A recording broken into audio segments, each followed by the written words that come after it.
एका सुखी संसाराचा अंत इतक्या भयानक पद्धतीने होईल असं कोणालाही वाटलं नव्हतं।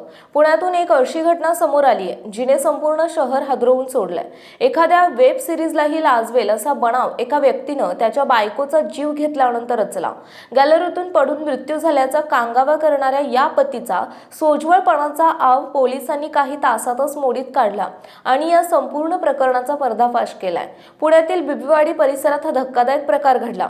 या प्रकरणात पोलिसांनी शुभम श्रीकांत घोडके व 29 नावाच्या तरुणाला अटक केली, तर याची पत्नी सारिका घोडके वय 23 हिचा या हिंसाचारात दुर्दैवी मृत्यू झालाय।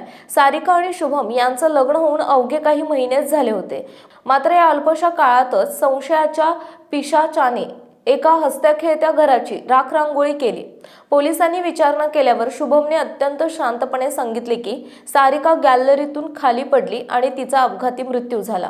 पोलिसांचा संशय टाळण्यासाठी तो रुग्णालयात अत्यंत सोज्वळपणे वागत होता, मात्र सारिकाच्या शरीरावरील जखमांचे स्वरूप आणि घटनास्थळाची परिस्थिती पाहताच पोलिसांच्या मनात शंकेची पाल चुकचुकली।